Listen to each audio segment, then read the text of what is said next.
এবছর 174 বছরে পড়ল বালুরঘাট চকভবানী শ্মশান কালীবাড়ির কালী পুজো। বালুরঘাট চকভবানী শ্মশান কালীবাড়ির কালী পুজো এবছর 174 বছরে পড়ল।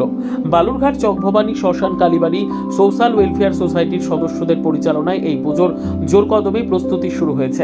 1852 সালে এই পুজো শুরু হয়। প্রতি বছর দীপান্বিতা অমাবস্যাতে সম্পূর্ণ বিরাচারী মতে ভক্তি ও নিষ্ঠা সহকারে শ্মশানকালীর বাৎসরিক পুজো হয়। মাকে পুজোর দিন সন্ধ্যায় বরণের পর রাতে পুজো হয়।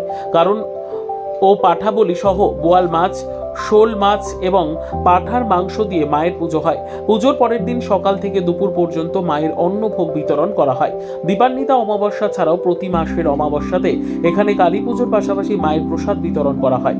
এছাড়াও শিবরাত্রিতে শিব পুজোর পাশাপাশি চৈত্র সংক্রান্তিতে তারা কালীর পুজো, শিবের গাজন এবং বাউল কীর্তন হয়। দীপান্বিতা অমাবস্যায় এই পুজোর বিষয়ে বালুরঘাট চকভবানী শ্মশান কালীবাড়ি সোশ্যাল ওয়েলফেয়ার সোসাইটির সদস্যদের মুখ থেকে সরাসরি শুনে নেব। বলুন।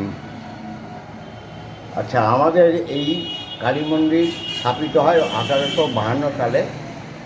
তখন এই জায়গাটা খুবই দুর্গম এবং জনবহুল এলাকা ছিল না। বর্তমানে এখন জনবহুল এলাকা এবং সরকারের উদ্যোগে এই জায়গাটা বেশ নিচু ছিল। এখন বর্তমানে সেটা উঁচু করার পরে আমরা এই পূজা করতে থাকে আমাদের এই পাড়ার কিছু কিছু স্বনামধন্য লোকরা।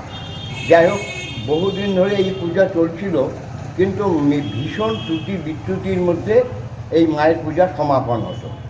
বর্তমানে আমরা বছর চারেক হলো, 6 বছর হলো, আমরা কিছু ওভারেজ আমরা কর্মী এসে যোগ, এখনও পুজোর অনেক কয়দিন বাকি আছে।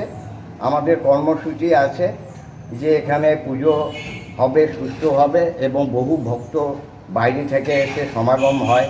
সারান্তিক সংযোগের ঠিক পরিকাঠামো সম্পূর্ণ হয়নি এবং মন্দিরের যে রং, সেই রঙও আমরা এখনও করতে পাইনি।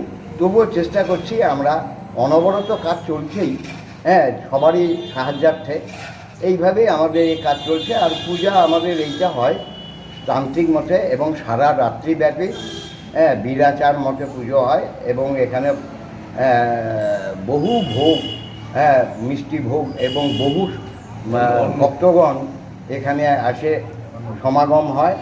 আর পরের দিন আমরা ওই মন্দিরের প্রাঙ্গণেই বহু লোককে আমরা এই প্রসাদ বিতরণ করে থাকি।